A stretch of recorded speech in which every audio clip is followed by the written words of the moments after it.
साथियों नमस्कार। यशोमंगल में आपका बहुत बहुत स्वागत है। पिछले भाग में हमने साइंस और हमारे धर्म सनातन धर्म के बारे में चर्चा की थी। उसी कड़ी को आगे बढ़ाते हुए हम कुछ नए सब्जेक्ट पे आपसे बात करते हैं। द्वारका निकली समुंदर के अंदर से, अब भगवान श्री कृष्ण के ज़माने की समुंदर में से द्वारका निकली ना, सारे प्रूफ है। तो मोहनजोदड़ो जहाँ परमाणु विस्फोट हुआ था, ब्रह्मास्त्र, जहाँ पे 2 ब्रह्मास्त्र को लड़ा के ख़त्म किया गया था, एक अश्वत्थामा ने चलाया था, उसको रोकने के लिए अर्जुन से भगवान श्री कृष्ण ने ब्रह्मास्त्र चलवाया था और वो दोनों को जब वहाँ पे विस्फोट करा गया था, ख़त्म किया गया था, न्यूट्रलाइज किया गया था, तो वो जगह ऐसी चुनी गई जहाँ पे लोग कम थे, नहीं तो अनर्थ हो जाता।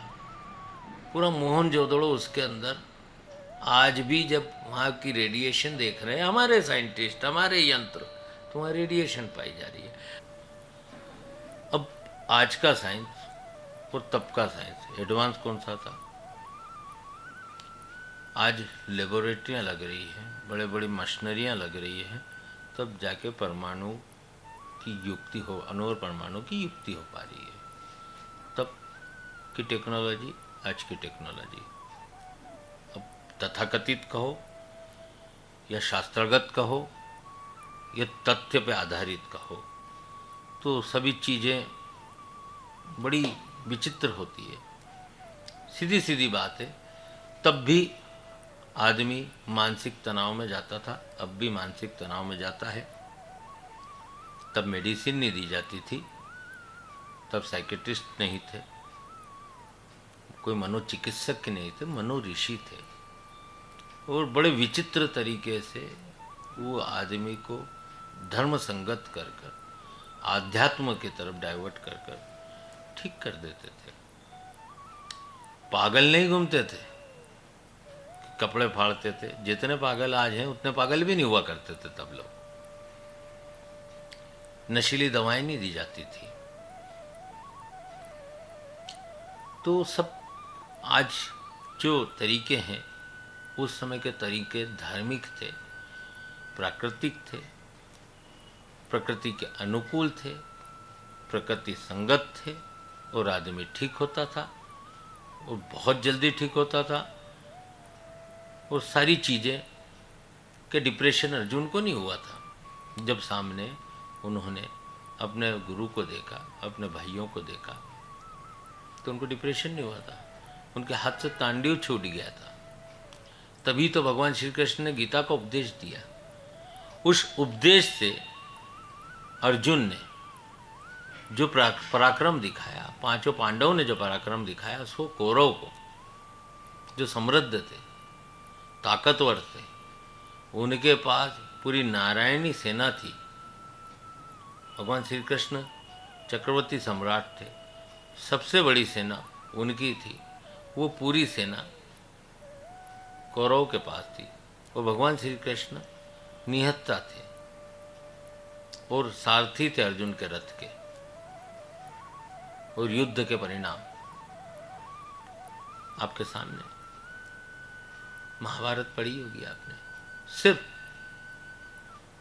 जमीन के लिए, राज्य के लिए एक महाभारत हुई थी, आज की शिक्षा के लिए, क्योंकि आज के युग में भी वही सब चल रहा है। मैं इसका छीन लूँ, मैं उसका झपट लूँ, पर जिसका प्रारब्ध है उसका आप छीन नहीं सकते। कितना भी आप ज्ञान लगा लो, विज्ञान लगा लो, सामर्थ्य लगा लो, भाग्य बदल नहीं सकते। भाग्य का लेखा भाग्य को देना पड़ेगा, किसी का आप नहीं छीन सकते, आपको देना ही पड़ेगा। मर के दो, जी के दो, कट के दो, देना पड़ेगा, नहीं तो उसके परिणाम आपकी पीढ़ियां भोगेगी। एक पीढ़ी नहीं, कई पीढ़ियां भोगेगी, वो रहेगा नहीं, किसी का नहीं हुआ। ये जो संस्कृति है, इसने अध्यात्म के माध्यम से एक चीज़ हमेशा शिक्षा में दी है कि यहाँ पे कोई भी चीज़ स्थायी नहीं है, कोई भी चीज़ का स्थायी मालिक भी नहीं है। जहाँ आज आप हो, कल कोई और था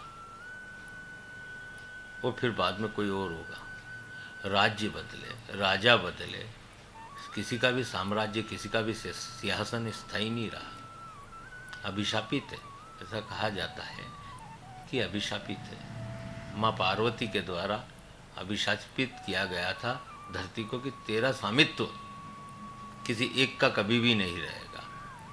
तो पूरी धरती अभिशापित है। आज एक महल है कि किसी ने कब्जा कर लिया, किसी ने ताकत लगा ली, किसी ने उसको कुछ और कर दिया। तो समय के बाद वो चीज़ अपने प्रारूप में आई और आज मुग़ल शासक जो यहाँ पे शासन में थे, अथाह धन संपदा, खूब पैसा, सब कुछ यहाँ लूटे नहीं आए थे ना, वो तो लूटे रहे थे। शासक तो बाद में बने। आज उनके पास है वो धन, आज है उनके पास वो संपदा, आज उनके अस्तित्व ही नहीं है, कोई उनका नाम लेने वाला नहीं है। पर हमारे यहाँ क्या हुआ कि एक राजनीतिक और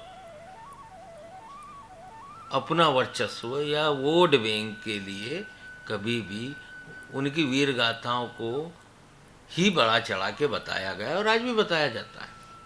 आप यदि उठा के शास्त्र देखो, जो आप स्कूलों में पढ़ा रहे हो, किताबें, उनके अंदर अकबर महान, तो क्या है ये? आप महाराणा प्रताप का जिक्र सिर्फ एक तो पन्नों में करके छोड़ देते हो। शिवाजी का जिक्र, कोई बोलता लुटेरा था शिवाजी। क्या है? आपके संतों के साथ क्या हुआ? आपके धर्म के साथ क्या हुआ? बौद्ध धर्म कहाँ लुप्त हो गया?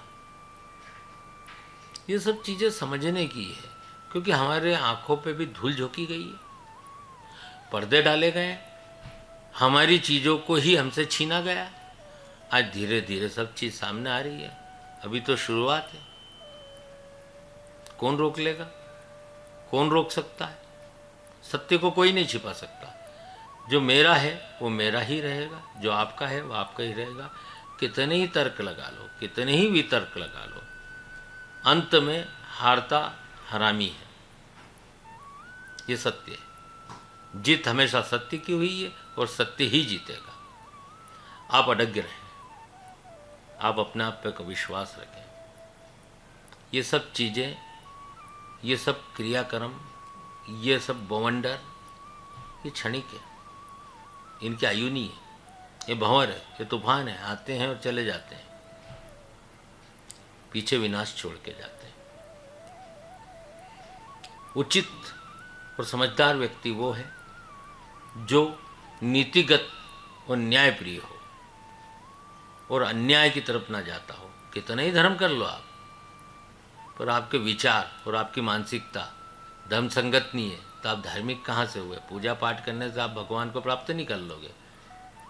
ये पिछले जन्म का प्रारब्ध है कि आपने पुनीत कर्म करे थे, तो आज पाप कर्मों की तरफ आप कर रहे हो तो यश मिल रहा है, क्योंकि उनका क्षय हो रहा है। पाप कर्मों करोगे तो पुण्य कर्मों का क्षय होगा। एक लिमिट है, एक मर्यादा है।